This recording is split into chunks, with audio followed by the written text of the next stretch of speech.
And we're Are we live. live? We're live. Welcome everybody to Photography and Friends weekly live stream.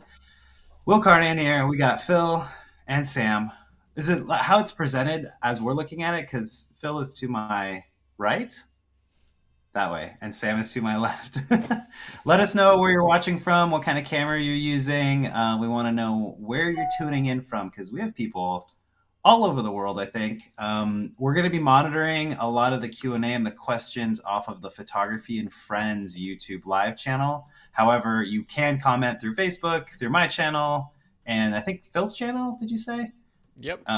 So we'll kind of keep an eye on that, but most of the comments go over to the Photography and Friends channel on YouTube, and that's where we'll be trying to do the best. How are you two doing, Sam? How you doing? That way, and Sam I'm is doing too. well. Good. Well, I think your mic might be on computer mic. Make sure your mic is set up. Um, Okay. but yeah, Sam, how's it going? It's going well. Just trying to keep up with all this Photo and Friends Plus conversation. I feel like there's just been an influx of people talking. But outside of that, the sun is shining and yeah, life is good. Life's good. How you doing, Phil? Good. Yeah, totally good. Felt tropical today, so yep, happy to bring some color to the live stream. But yeah, the Plus group has been great. As most people know, we opened up Photography and Friends Plus for free last week, and it's been awesome. We've gotten, I think, over like 250 new people in there this week, and it's super engaging and lots of great people. In there. So thank you for everyone. I see some people commenting.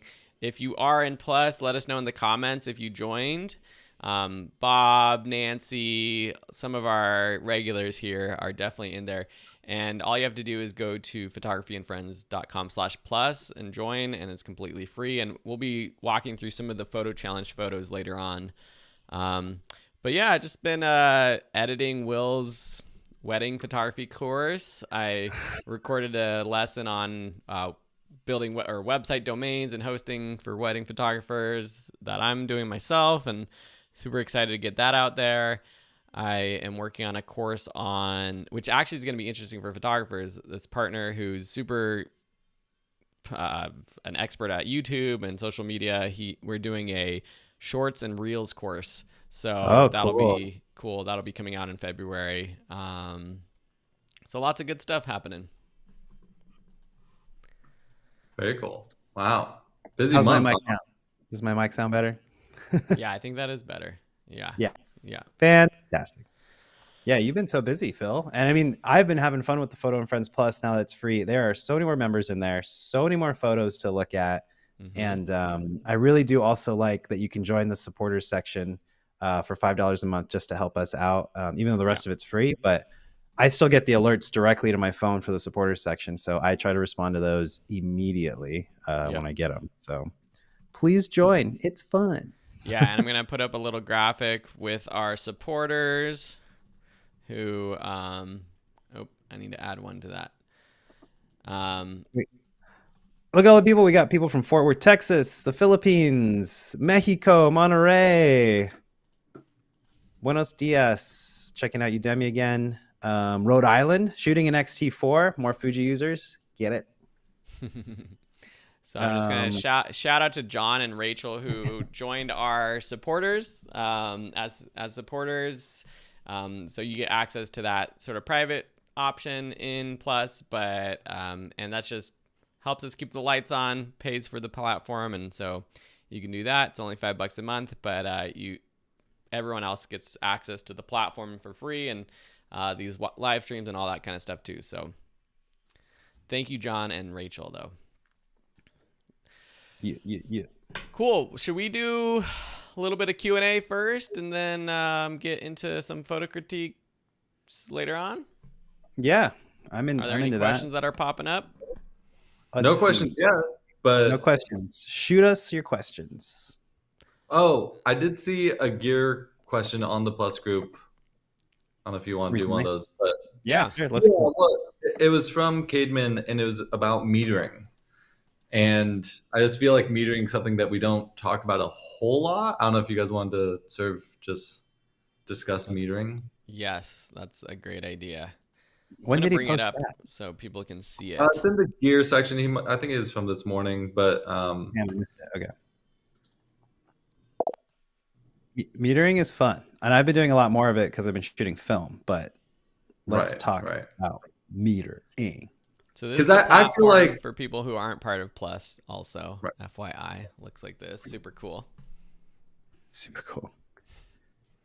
So he when you wanna basically read it? doesn't use metering. Ah,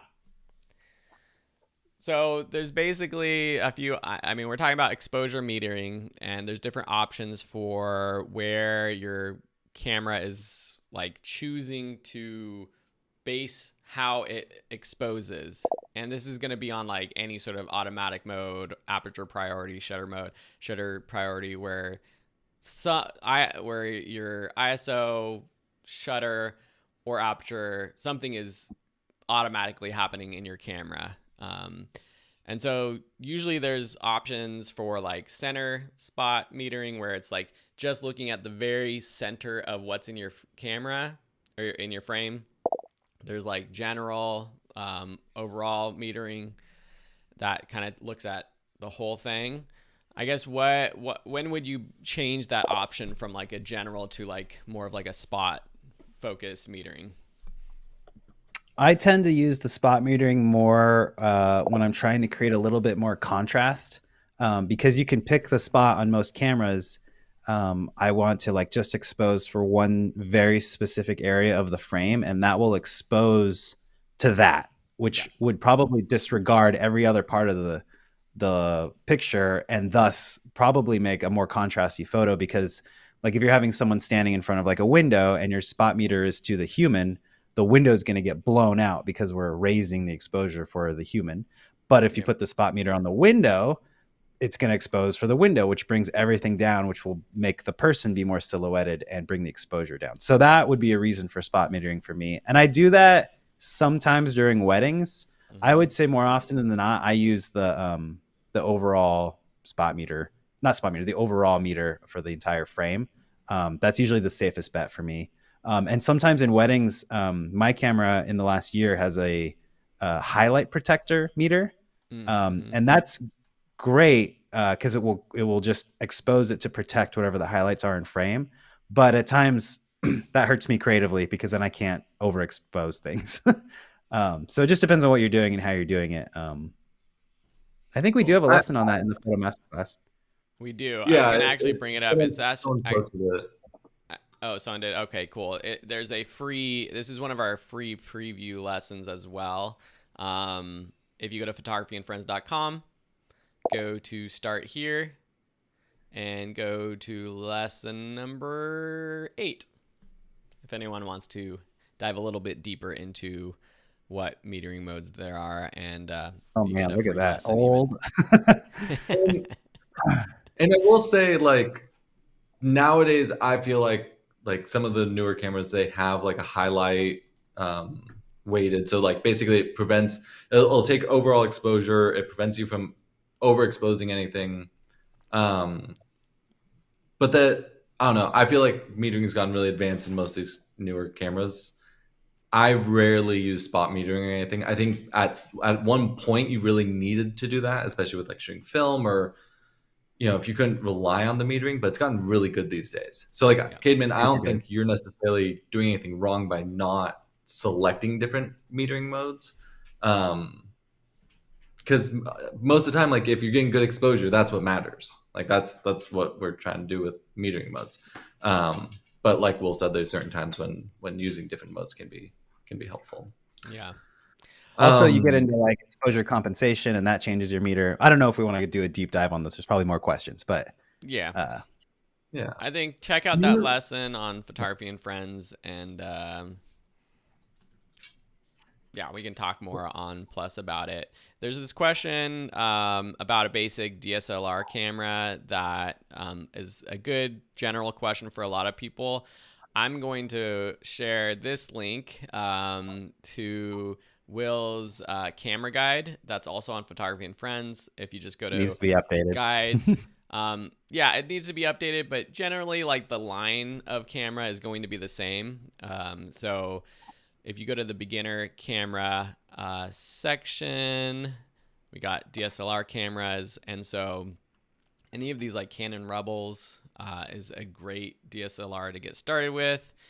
Even for that $1,000 budget, it looks like you have Prenya.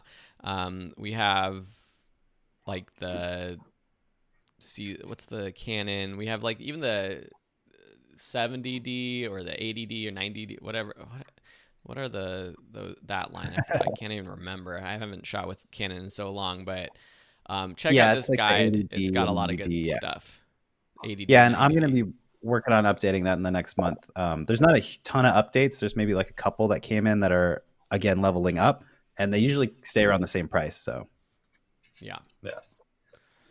Nancy Zayas had a question about if we use any CRMs for our businesses and what I do. our experiences have been. What do you think, Will?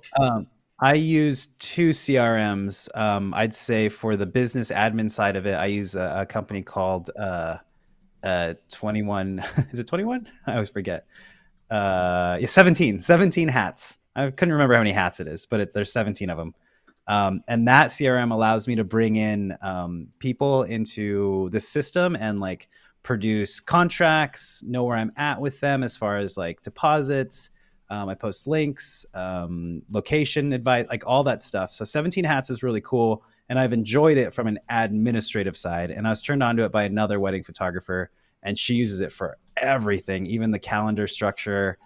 It's very powerful, and it's very similar to like Honeybook or I forgot what the third one was. There's three pretty big ones, but 17 hats has been pretty good for me, especially with contract and keeping track of people. The other CRM I use is more photo-based, so Zenfolio is sort of a CRM, but more from a delivering photos aspect of it. And you can create like passwords and links to galleries. And I've been using Zenfolio for probably like over 10 years. And it's been really great for me. It's seen a lot of different iterations of my business. So those are the two that I use. I'm happy to talk more about that, but does anyone else listening or watching this use something else? I'm curious to see if anyone is using any other platforms or anything like that to help with that kind of thing. I'd be curious. Cool. Lots of good stuff. Well, oh yeah, Dubsado the third one. Sorry. What was that? Sorry, I didn't hear. Dubsado is the third CRM that's pretty popular. Okay, cool. I've heard good things about all three of them. It just kind of, you can do free trials, and you should try them out. Yeah. I wanted to mention before we get to any other questions, next week's live stream is going to be awesome. We actually have a guest speaker photographer, Anthony Hurin. He is a wildlife photographer, wedding photographer as well. He does a lot of stuff, but I follow him because he posts these amazing bird photos. Oh, that's his website. Let's go to his Instagram. And he uses Fuji, so I like that. But we'll be talking about all things photography, bird photography, wildlife photography, and that'll be same time next week. So definitely tune in, and it'll be live with the audience. So if you have questions, you can do that. And yeah, so tune in next week. And I got to get my cat who's scratching at the door. I can't wait to talk to this human about all these photos, especially because they're Fuji and those are wildlife. So that will be fun. Yeah. Any other question? Want to do a couple more questions, and we can start looking at some of the photo challenge submissions from last week. Yeah. There's I one. do really quickly want to say to Gianluca, we don't have to get in Leica stuff, but one reason they cost so much is they retain their value. They're handmade. They pay the employees like a very good living wage because they consider making those lenses like artistry, so they get paid really well. And they do limited supply. So, and the fact that they have a legacy name. So those are all the things that serve reasons people can justify charging that much for that stuff. They're so expensive. Yeah. But they're not made in a factory. Like they're made, well, they are made in a factory, but they're not made by machines or like anything. They're like little pieces of artwork in themselves. Anywho, Someone asked about Joe. What's up, Joe? Asked about any lighting setup instructional links on the website. On the Photography and Friends website, I'm not sure if we have a free lesson or not. We definitely have lessons in the masterclass. Yeah, they're in the masterclass, but they're more like flash, like very basic based. And there is a advanced videography course, right? Is that what it's called? I do a demo with static light, and that can really translate into photography, as far as like, structure of lighting and what a key light and a fill light and a backlight are. We have been getting bombarded by asking for lighting class and tutorials, and I promise you, I am in the works of developing that as soon as I finish this wedding course. Yes. Yes. I think that's the next thing on the list for me. So I promise soon. Yep, definitely. And one more, which lens is good for product photography and architecture? Ooh, that's a range of things that. Yeah, those are very different.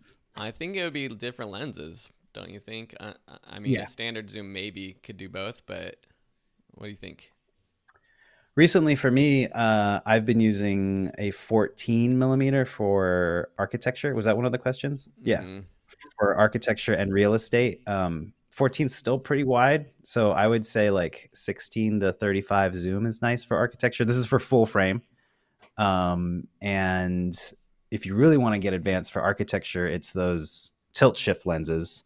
So you can correct the lines in the buildings for architecture. But I'd say something wide.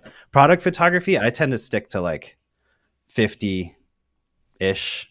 Depends on the product, and it depends on the space that I'm shooting the product in. You have a lot more control with product stuff because if you're in a studio, you can kind of put it on a tripod and position it. It really depends on the product as well, because if you go with a wider angle lens, like you're sort of distorting, like it's it's really wide. So if you shoot a car with a wide angle lens, it's going to feel a certain way versus a more telephoto one. But if you're taking photos of like a phone, which is much smaller, it might feel different. So, but yeah, I feel like 50 millimeter, just because of you get some of that depth of field still. You can do both like wide shots and also detail shots. Nice to have a macro lens. 24-70, you could get away with both of those. Yes, maybe. Yeah, on a full frame for sure for architecture. Yeah. Oh, I want to jump into this question really quick before we go to the challenges, because it kind of is another lens related question. And this question, I know you're watching on Facebook. I can't tell who it is because our system doesn't show your name. If you're watching on Facebook or my channel or Will's channel, try to head over to the Photography and Friends YouTube channel and watch the live stream there. And subscribe there, because eventually we're not going to be streaming on all the different places, and that just helps us know who's talking. But street photography lenses, what's your general street photography lens that you are carrying around nowadays?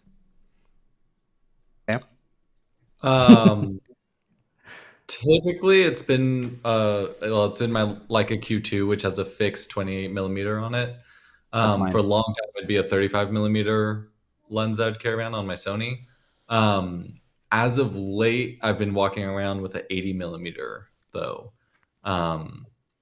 I think having a bit more of that. Well, okay, sorry. It's an 80 millimeter on medium format, so it's closer to a 50 millimeter on a full frame. But having that closer to like what on across like my 35. Yeah. But really a 28. But having that crop is or that shallower depth of field, I think shooting wide I think is great for street photography, but I like a more telephoto lens these days. I think it's a bit more my style. But I also think, for me, I think street photography, having a prime is a great thing to have. I think they're smaller, they're lighter weight, they're more discreet. And it also forces you to move. It's not that you're just zooming in and out while you go and do street photography, which I think is a big part of it. At least for me, that's how I like to approach it. But yeah. I mean, I was going to say that I have really enjoyed this tiny little 35 millimeter lens that I've put on my Fuji. just because it's one form factor, super small, easy to carry around, Yeah. and it's a nice, for me, focal length where I can get the nice portrait of a person if I want, something a little closer up, but get the sort of not necessarily wide shot, but get the full story as well. For a long time, my favorite lens carrying around was the 16 millimeter, again on my crop, so that's probably closer to like a 30-ish on a full frame, but really liking this one a lot. I do find with this lens that I pull out my iPhone, which has the wide angle lens, quite a bit if I want that wide shot. But yeah, for higher quality stuff, I like this one. I've been using what Sam was talking about earlier, the 28 on a full frame Q2 camera. That's my go-to street lens. But part of the reason why is it's 28 millimeter on a full frame. That's an f1.4 if I need it, but it's also 47 megapixels. So I can shoot at 28, but I can also crop in to get like a closer shot if I need to. And it's such a I was just talking, I had a coffee meeting with another photographer this morning, and we were talking about how disarming these smaller cameras are for street photography and for behind the scenes stuff. And it really creates like a mood when you have a smaller sort of street camera. Pluses and minuses, not as Sam's about to pull out his giant medium format camera. Walking around with this has been a bit of a thing. I have some professional jobs like traveling this year, and I'm really like debating if I can use an iPhone or phone to.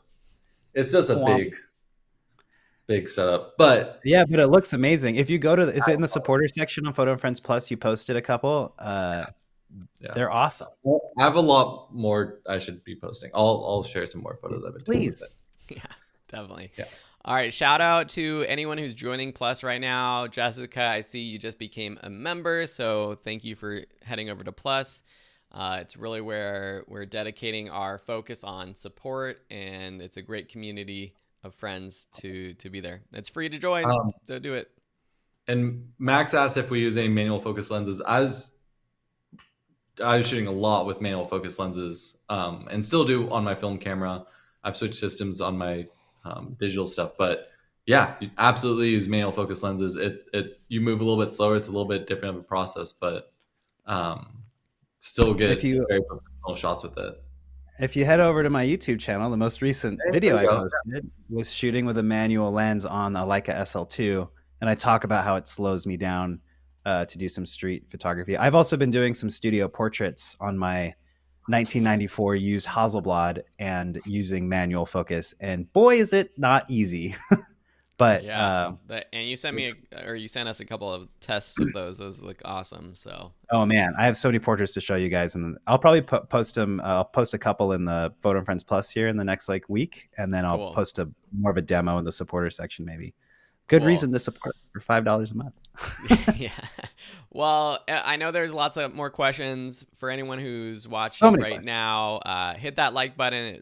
It helps us know you're enjoying this. Looks like we've got 59 viewers live. Thank you for being here. Thank you for the people watching the replay. Let's head into Plus and look at the challenge from last week and this week, which is patterns. So if you've been following us, we started our weekly photo challenge series again, and the first theme was patterns. Every Monday we'll be posting a new one, so stay tuned. I have lots of fun ones scheduled out for the rest of the year.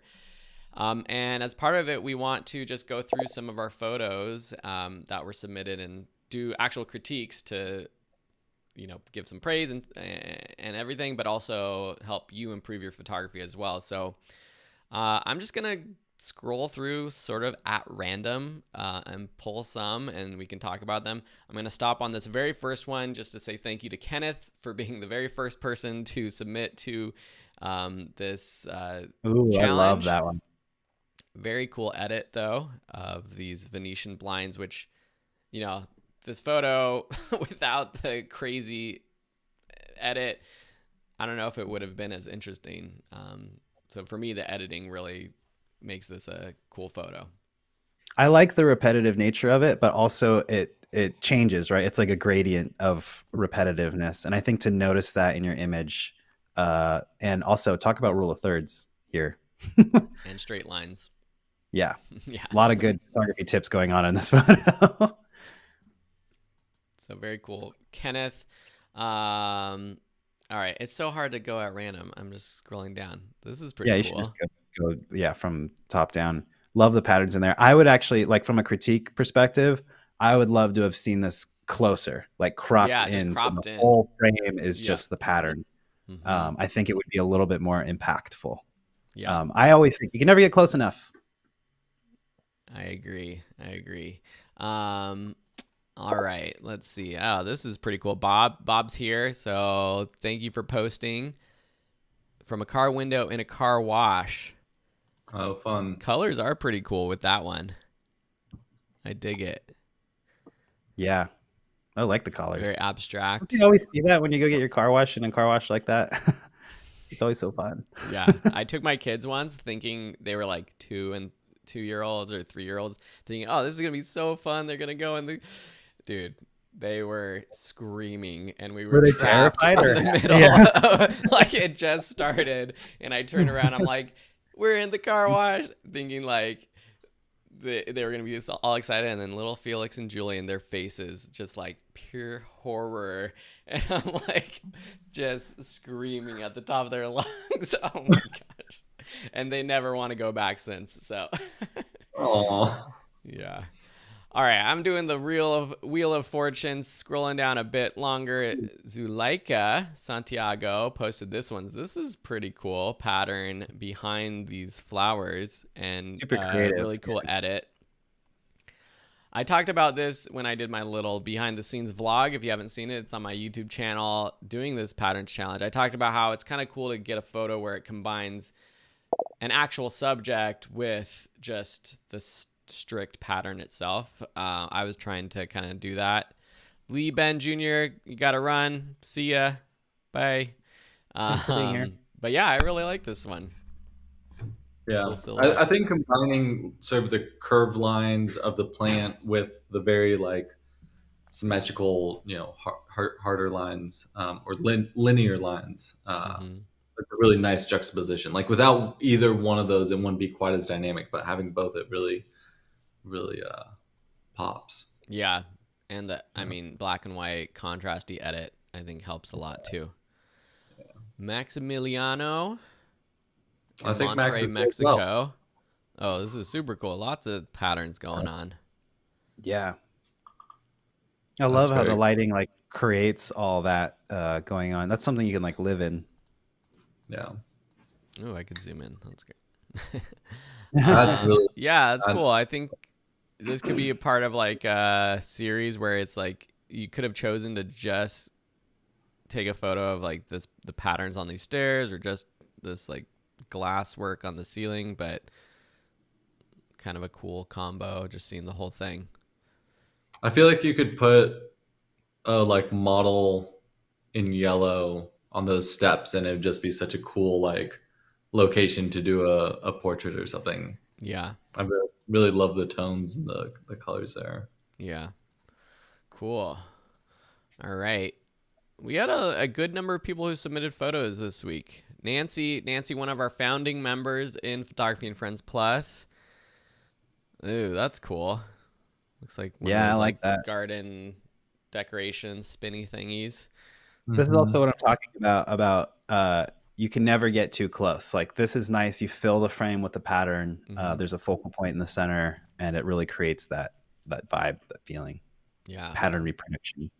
Nice. Nancy has some amazing photography dealing with owls in the desert where she lives, and she's talked to us about putting out a book. So Nancy, if you're listening, more people are interested in that, and hopefully that's going well, and hopefully you've organized your photos, something we talked a lot about in Plus.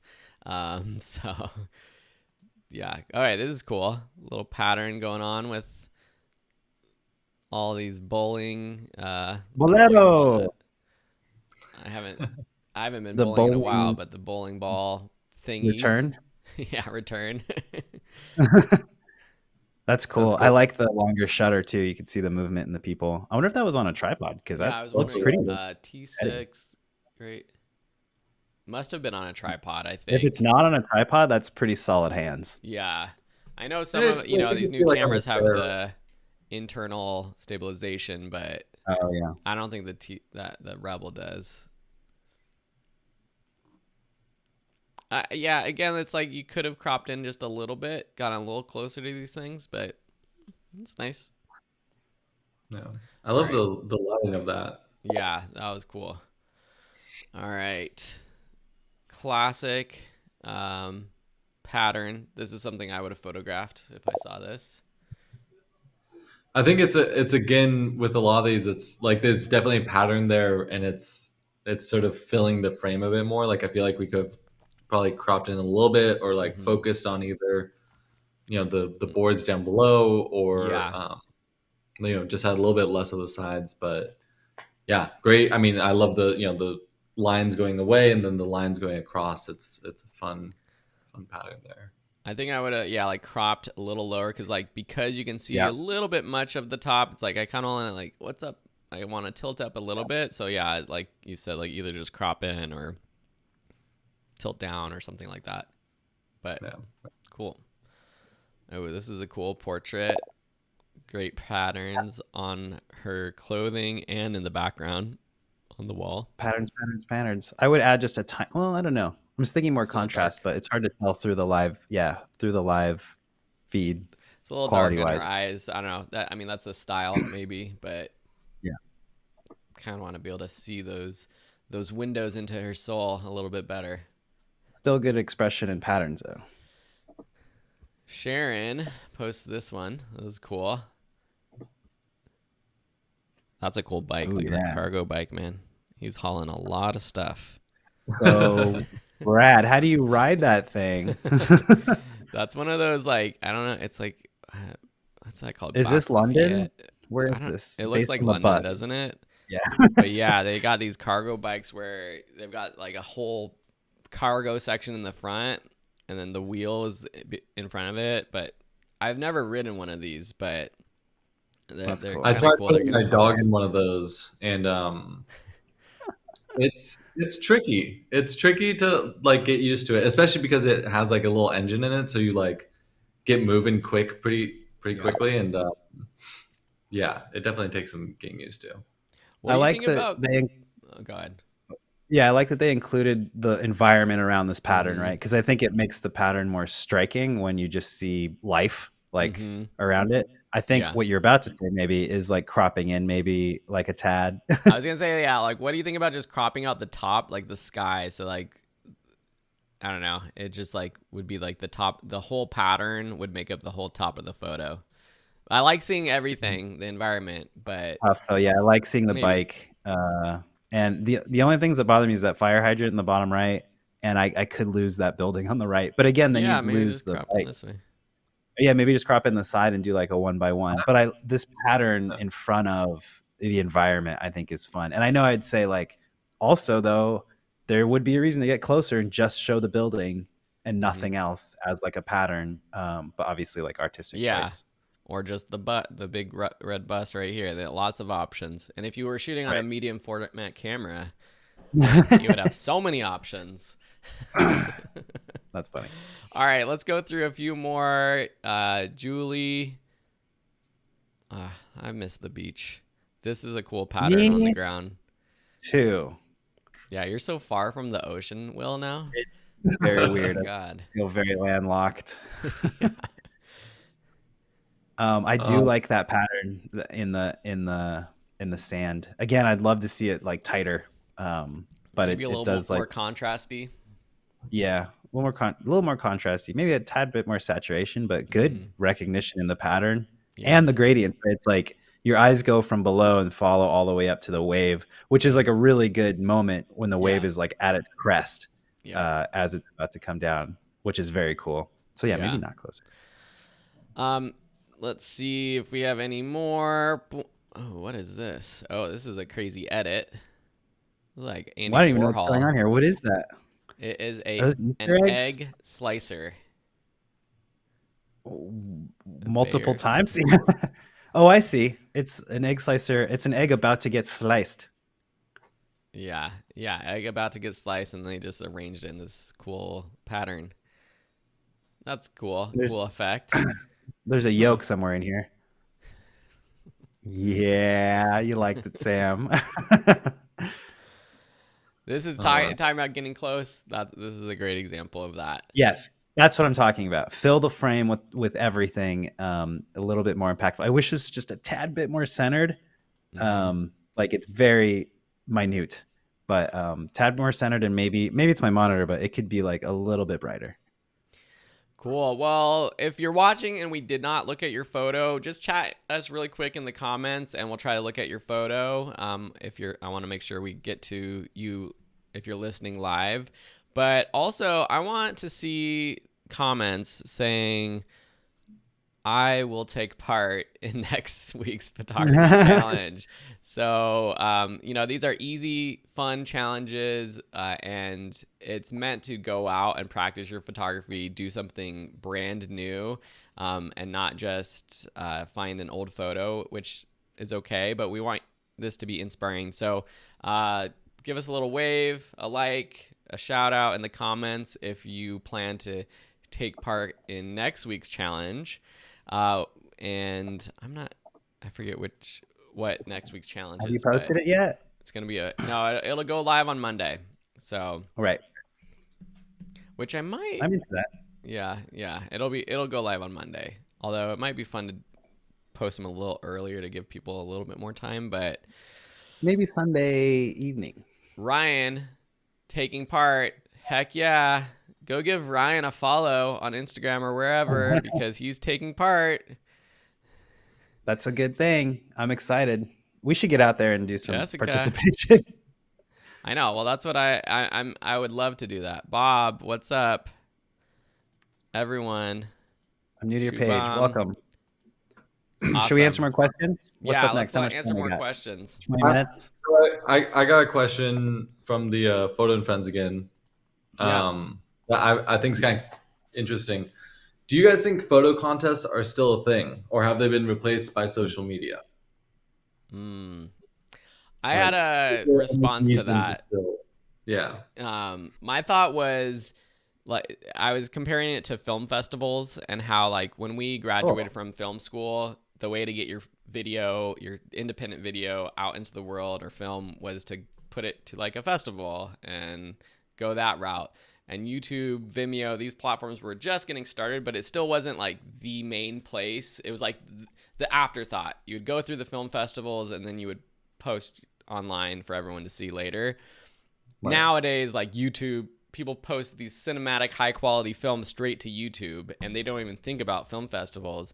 But that being said, I think that actually makes putting your films out to festivals less competitive. And I haven't done this since, I don't know, the Anthony Carbajal documentary like 6 years ago now. But like back then it was relatively, I mean, that was a good film, but it was relatively simple to get that into some festivals. So it costs a little bit of money, but the idea of like putting your photos out there to contests, I think it might still be great and less competitive than even it used to be, because most people are just posting their photos straight to Instagram or whatever.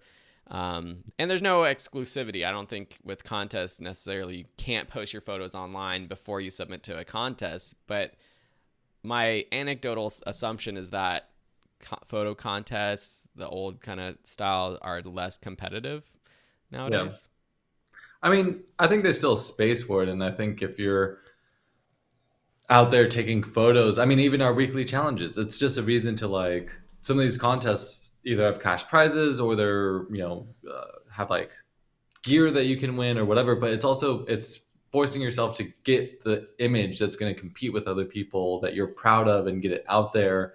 And like just that process alone, I think will push your photography, which is great.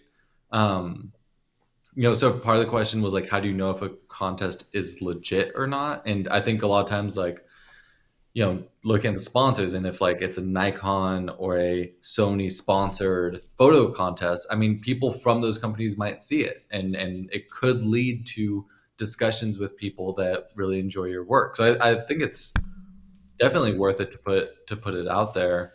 and just push yourself a little bit. I will say I've really enjoyed. I very lightly go on 500 pix or 500 px, um, and they have a ton of stuff going on there. But they do contests as well, and I think it's sort of a fun space to just see what other people are doing, get inspiration, but also try and um, push yourself with your images as well. So I'm all about it. I think it's still a great thing to do, and not just trying to get likes on Instagram from your photography, but Yeah. yeah, get them into something else.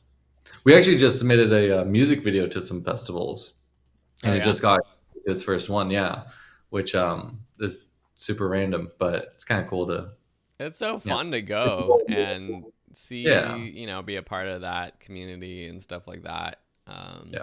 See it on the big Yeah, it really screen. is the community. It's like a different experience entirely with that. Yeah. Um, Um, we have to show Gianluca's pattern photo. Gianluca, one of our founding members, saw this. We skipped over this one. I liked the story behind ISO 25600, You can't even 25,000, tell. Yeah. and it came out pretty clean and really cool creative pattern here that came out with this edit and at the opera. Very, very cool. I love the idea of the pattern of the structure, but the randomness of the people. Yeah. And obviously, like it's very black and white. My style, I dig a lot, but I think that that's like such a beautiful photo. Very Yeah. cool, John Luca. And again, like you can't even tell that it's that high of an ISO. I mean, at least on my screen. Yeah, And no, in I photo think as the well. edit and it works.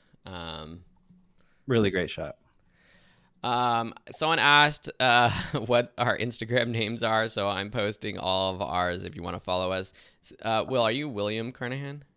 I am William Carnahan, just my full name. Okay. It's a lot of letters. Yeah, so you can follow us. We do not have a Photography and Friends Instagram, but Video School Online is our overall brand. Which brings up a question that was posted about, let me get rid of Gianluca's beautiful photo, about the Vero app. We talk about Instagram a lot here. Boy. Victor asks about Vero. My short answer is like, I don't know. There's lots of reasons not to like Instagram. And my thought about Vero is that like it was the flavor of the week for a week, and I haven't heard anything about it since like a month ago. And so there's a lot of risk in switching your eggs to a different basket.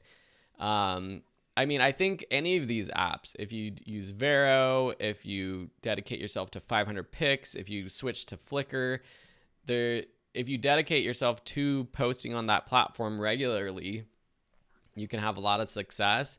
But in terms of like, I think maybe the question is Vero the new Instagram?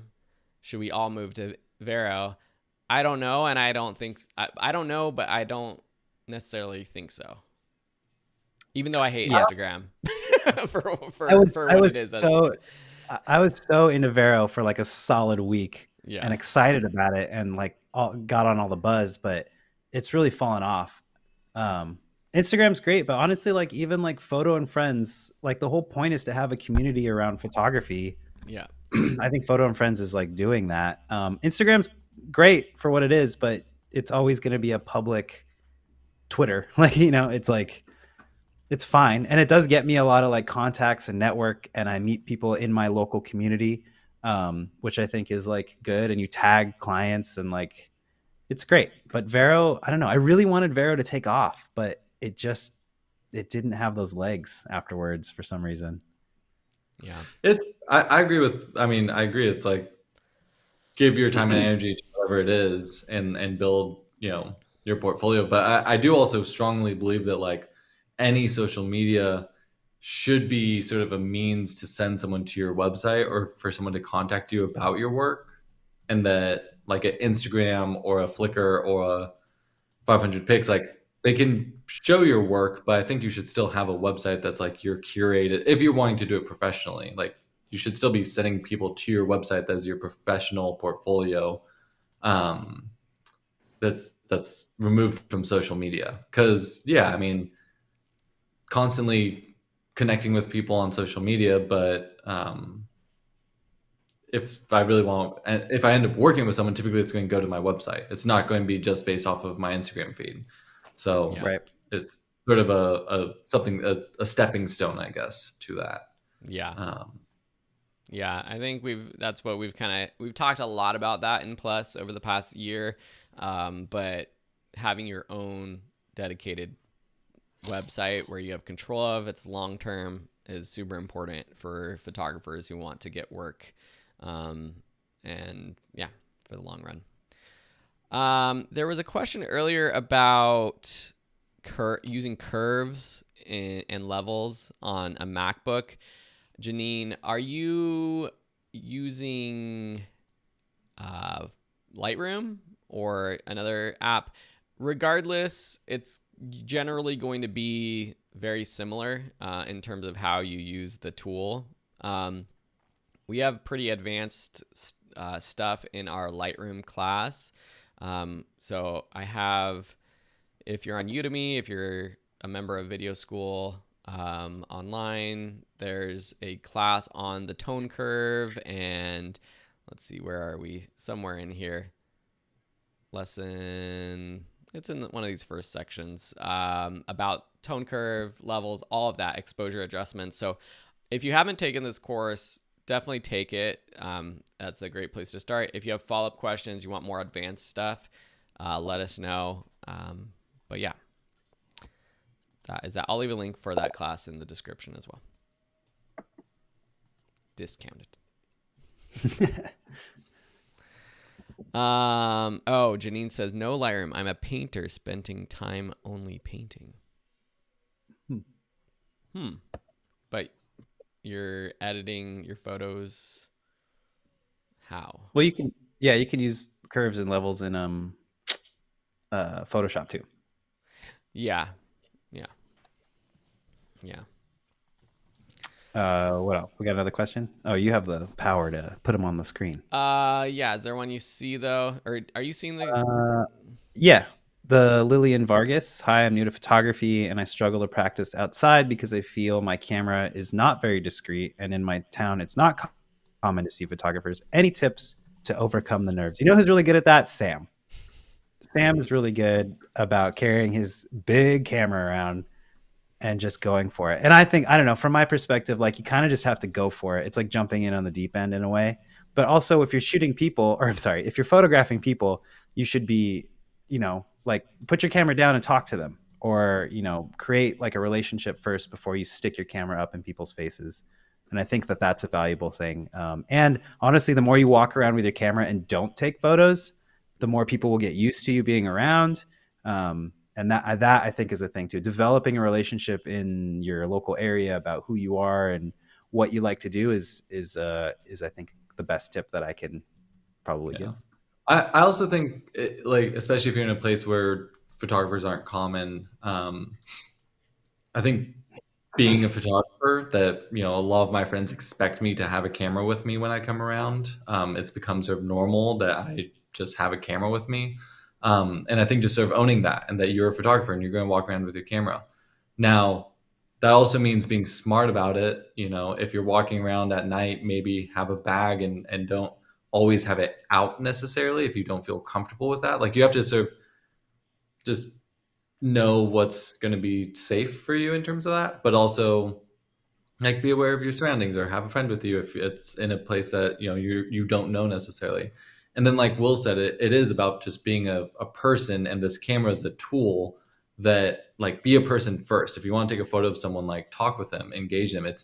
They're not there for your art, but you can engage with them and see if they're willing to let you do that with them. And sometimes you might get rejected and sometimes they might be fine with it.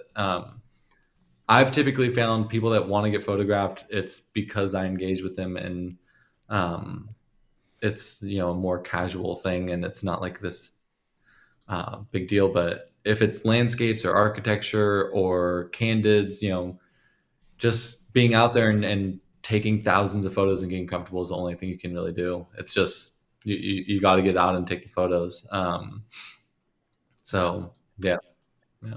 Yep. I think that's a constant goal for all of us to be more confident in doing photography and asking people for us to be able to take their photos and stuff. So it's not something you're going through alone. Also, just really quick, if you're taking photos in your town, like a place that you know very well, decide, maybe without a camera, walk around and decide an image you want to get. Decide that you want to get sunrise with the river going through your town or something. And then just go and get that photo one morning. And just sort of like, you can create photos in your mind or as you walk around, and then like go and do and achieve that. And then take photos along the way. But at least you sort of have this thing like, oh, I'm going to wake up for sunrise to get that photo. Yeah. Or I'm going to stay up to get the stars over the church in town or whatever it is. But I think sometimes having that sort of like image you're going after can help you then just be out there taking photos at the very least, without sort of aimlessly not knowing why you're out there taking photos. Yeah, that's great point. Bob, thank you for being a member of Photography and Friends Plus. We're happy that we opened it up and you're enjoying it. And we appreciate you being there. So everyone else join. Speaking of which, but Sam, Will, and I had the idea of doing a podcast or continuing our podcast. We've started a couple. We had like a beginner podcast. We also have the Close Focus podcast, which is mostly interviewing other photographers. We're also toying with the idea of somehow putting this live stream on as a podcast for people who like that kind of consumption model. But if you're interested in listening to a podcast that we do, what would you like in a podcast that would be different than what we do here? Or is there something we could add to the live stream that would make it a more interesting podcast? I want to hear from you all listening to this, so let us know in the comments. We've got questions though. Let's get at them. Pitter patter. Okay, this is a good question. Jessica asks, best places to find clients?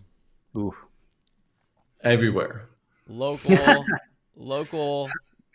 your local area, local groups, it depends on what you want to do. If you're, this is online places, but still, if you're doing like family photos, family portraits, that kind of stuff, holiday photos, local social media groups. Another thing that I've seen work really well, one for one of our founding members in Plus, Christina, as well as something I've done and I've seen people do in our local schools, is doing a fundraiser, offering your photography services as a fundraiser for schools, where you can either do like family photos or photos with Santa, if that's something you celebrate or whatever. You offer your services, your school gets to raise a bunch of money. It doesn't have to be your school, any school in your area. And then you build this connection with families and who potentially hire you to do other things. And if you want to be a long-term photographer making money, building that connection with individual families is the way to do it. And you'll just keep getting asked year after year to come back and take photos. So that's my number one tip right now. I think my number one. Sorry, Sam. Go ahead. Okay. My number one tip would definitely be like friends of friends. And that's usually how I like kind of got started, is like, if you take some photos for some friends for free, you can use Instagram to have them tag it, but like, it builds on that, right? Friends of friends, and like networking the people that are closest to you is like a really good way to start. I think the biggest thing is that you're taking photos, and whether it's, and then sharing those. And so for online, at least, you're probably sharing on social media or Flickr or whatever it is, but it's, as much as you can connect with other people, or you can use hashtags, or you can use whatever, so that people find your photography in your community or in your area. you have to be taking photos though, and that's kind of like the rub of it, of like, to get new clients you have to be working with old clients, and then it keeps growing on top of itself. But another big tip there is like, every client that you have today could lead to 10, 20, however many clients in the future. So being that person that's easy to work with, being that person that takes good photos, being that person that people enjoy working with.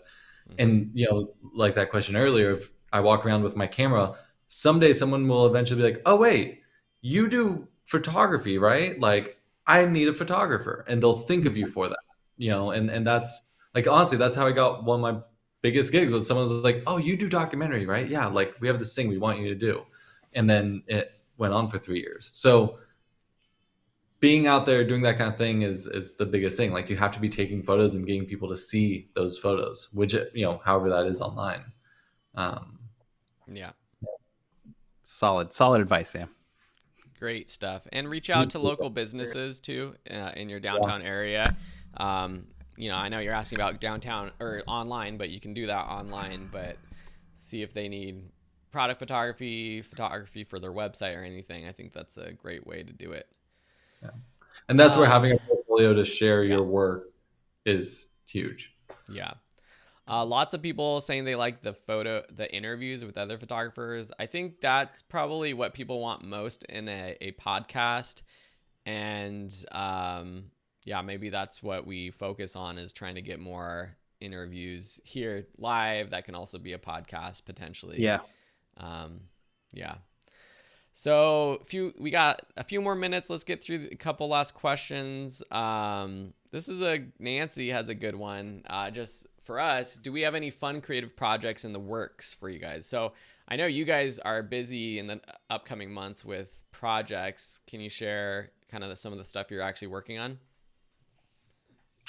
I have, I have a doc series that I'm going to be working on about these nonprofits, but it's mostly video stuff. It's not a lot of photography. On the photography side, I have been using my old Hasselblad 1994 Hasselblad to shoot some studio portraits. I've been testing that out with a digital back and a film back. And so those I'm still editing and working on, and I'd like to share those very soon. And that I'm really excited about because it'll lead into more lighting courses. And I've just been doing a lot of like really fun, more interesting headshots for people in my area, which has led to more and more work. And I don't have to leave my house. I can just have people come over. That's awesome. That's cool. On one side, I just became a homeowner, which I'm very excited about. And because we're in winter right now, we have a lot of like fruit trees and different plant life. And I think sort of documenting for me, come the spring especially, sort of just watching the land and seeing it change will be sort of a fun project for me. Professionally speaking, though, have a trip to Nepal later this year, which I'm really excited for, doing both documentary, video, and photography work. Been out to Kathmandu before, but really just the people and the street photography and the architecture. I love visiting that place. And then also going to Micronesia with a group of marine biologists, and really excited because they actually want to do some professional portraiture. So I'm actually going to get to sort of like get people to, it's sort of Polynesian culture, so people sort of dressed up and trying to figure out like, for the fishermen, like, can we do a portrait but out in the water? And for the, maybe the like leader of the community, do a very formal like regal photo, and like try and like come up with some fun creative stuff there. But it's kind of trying to figure out what I can travel out there with, and doing video on top of it. So those are the two big ones I'm really excited for right now. Cool.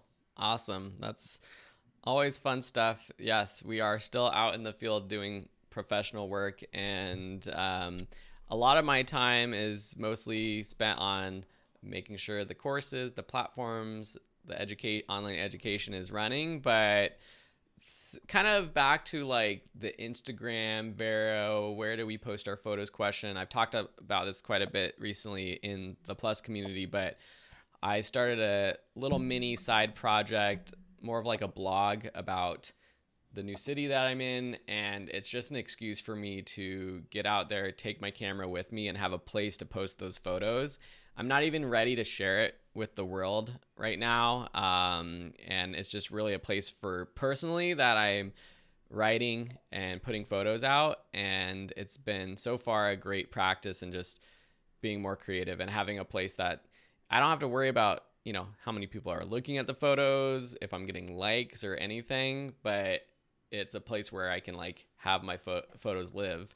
Another actually really cool thing, kind of a project, is I haven't even talked to you guys about this. I got reached out to by this company called Sol Digital. Have you heard of this place? It's like a photo printing website, Sol Digital, and they're sponsoring I'm redoing my office, and they sponsored some prints. So I have a ton of prints being printed right now, like metal prints, canvas prints, high quality poster, gallery style prints. And so I'll be decorating my office and the house with a lot of those prints. And so that'll be super cool. Looks like I've they never do heard photo about- books too. Yeah, they do photo books. So it'll be a good test to see the quality compared to other places that I normally print things out at, like Costco I or feel- Shutterfly or whatever. Yeah, I feel like I've seen them at there's a convention called WPPI that usually goes on in Vegas, and I think I've seen them there before. It's a big, like, what's called Wedding and Portrait Photographer International. It's a big convention for those types of photographers, and they do a lot of like wedding books for pros. Yeah. That's very cool, man. Yeah, so I'll be doing a big YouTube video about redesigning my home office and prints and stuff coming up soon. Yeah, we all need to get our offices in shape. Yeah. Phil, you're way farther along than Yeah. Samurai. Well, yeah. Anyways, let's hit like 2 more questions if we can. I think we got 2 more. This is a good one for you, Will. What advice would you give before my first session with a model? That is a good one. I think it depends on what kind of modeling photos you're doing. If you're just doing headshots or you're doing like more interesting like art stuff, I would say that just be prepared to talk to them first. Again, this kind of goes back to like walking around with your camera. I've found that like just building a sort of relationship with them, see how they feel, get the vibe before you bring up your camera to your eye is very important. And what I tend to do too is like start to think about poses, right? Like maybe practice on yourself in the mirror. Like I know it sounds so cheesy, but like tell yourself to like, you know, tilt your chin down, bring your left shoulder towards you, and start to develop that sort of like second nature for yourself so that you can use that on your model and find what looks best on them, because it is different for everybody. So I think just be prepared to like talk to them and slow down before taking photos, and try to come up with poses beforehand. If you're using a model that has modeled before, that's a little less important because they'll automatically do it. But I've photographed so many people that aren't models, so knowing how to pose them is something you should already be prepared for to make them feel more comfortable. Yeah, I mean, they're probably just as nervous as you are. So yeah, for sure. Usually that's the case. Yeah, totally. There was a question on advice on selling prints. Jessica asks, best tips for selling prints. This is one we've gotten asked before. I feel like maybe we should save this for another longer conversation, but any initial advice? I guess it's sort of the difference between trying to sell online versus sell in a store. I've gone to like local community cafes and little shops and asked if they'd be interested in putting up my prints. I think a lot of community spots will do sort of, they cycle artists each month kind of thing. And that's a great way to get people to actually, there's a physical print they can buy. You put a price on it, they can buy it that way. The other way is to do it online, which I think is a bit trickier unless you really push it consistently or have a social media following or whatever it is. But that's a way that people can find your work at least. And I think if you do it online, you just have to be set up for it. So, websites like Squarespace or whatever have like the option where you can sell prints through it and do that kind Yeah. of thing. But yeah, it's really cool when people want to buy your print, but it can be hard unless you're doing the physical prints in a shop for people to find it, I feel like, and actually want to print it. Like, I think there's such a thing of sitting there with a physical print and being like, oh yeah, this would look great, versus a little thumbnail on a website being like, oh yeah, let's get a 4 foot or 3 foot or however big print of this, and you don't really know. And I feel like it's less common that people do that. So yeah. Yeah. It's hard. It's not easy, but definitely practice like getting your stuff printed and seeing how you like it and seeing what it looks like big. That's a good place to start. Everyone should print their photos. Photos are meant to be printed, and they're meant to be printed big, and it's the best thing in the world to see your photo printed really big. Print Photos are meant to be seen on my tiny little phone, and that's the only and then place I want to see forgotten them. forever. And then forgotten about No, immediately. that's why I'm so excited. I've got so many photos coming from this company, and they had like this option for soundproofing canvases. So I have these like soundproof panels behind me, but I'm like, Oh, that's cool. cool. You could print a photo on a canvas, and the whatever how they make it, it's also soundproofing. That's like How awesome do I for creators like find us. that? Yeah, so I'll be sharing that soon. But we are going to be closing out in just a second, but I just wanted to say head over to photographyandfriends.com. You can find out lots of stuff there, or go to plus.photographyandfriends.com. You can check out what our community looks like. It's really active right now. We've got people posting a ton of stuff every day. So I saw someone ask about that earlier on. So definitely check it out. I also want to say shout out to, I do not have the graphic anymore, but to John and Rachel, who are supporters. So you can become a supporter for $5 a month. It helps us out by paying for the platform, encouraging us to do the live streams every week. All the I do hosting have the notifications on for supporters too. So if you Yeah. post in the supporter section, we make those priority to look at as soon as we can. Yeah, so you get access to this space down here, which you don't get access to for free. And that's just a sort of a way to support us. But otherwise, just join Plus. I also switch. Here's what I'm going to do. I'm going to post the upcoming weekly challenge early Look at for you. Plus members. So Saturday mornings, or we might change this, but coming up Saturday morning, or no, tomorrow, Friday, we are going to post next week's challenge early. So you get a little extra time if you're a member, and those all pop up here on the Photo Challenges space. So tomorrow, if you're a member, you'll get notified for what next week's challenge is early. So, and we'll do that ongoing. So check that out. We hope you participate. Any other things, guys?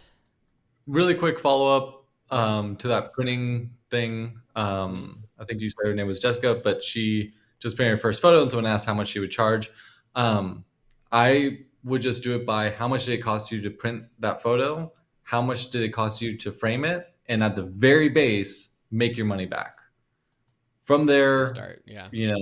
You can sort of decide how much money you want to make off of it. It's great, obviously, if it can make you some money, but also, you want people to buy it. So it's a tough game to play, but I love the idea that my photography is out there in people's homes. And most of the time, like, so long as I can maybe, get dinner that night or get, a drink off of it, like, that's great. But don't lose money on it. Don't be selling your photography and having to pay extra for someone to get it. Like, cover the cost of printing, cover the cost of shipping, cover the cost of the frame.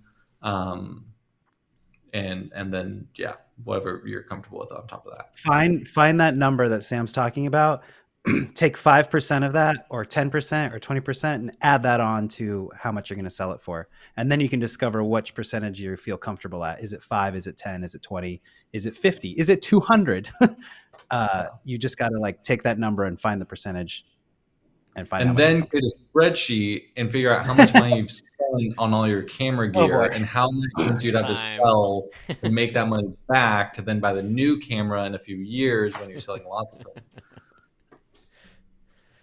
It never stops. Sorry. Join us next week. We're going to be interviewing photographer Anthony Huron, wildlife photographer, wedding photographer, and I think Bob mentioned, don't forget the beginners. There's a vacuum going on. I don't know if you can hear that in the background, but yes, we are finding photographers who are not 1 million follower plus photographers.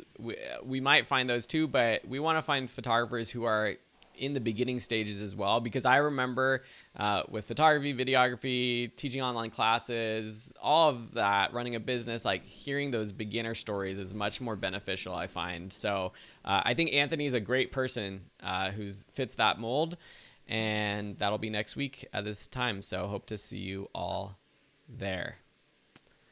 All right, hit that like button, subscribe on Photography and Friends if you're not already, so you get these live. Like. Comment, share it with a friend, and most importantly, we'll see you in Photography and Friends Plus to continue these conversations throughout the week. Go take photos. I expect updates from everyone that we answered questions to. You know, I want to hear how these things go. I want to hear about selling that first print. I want to hear about being out in your community more, taking photos. Like, let's keep these conversations going. These don't have to be one-offs. These can be, you know, continued conversations between all of us. So absolutely. And let's hold Sam accountable. I want to see some of those photos from that medium format camera. Yeah. Yeah, you too, Will. And more You of too, those- Will. yeah, We're portraits. that. Huh? Yeah. Yeah, totally. Well, nice to see you. All right. Bye, guys. Bye, Love everyone. you. Thank you. Love you all. Bye. See you soon next week. Peace. Ciao.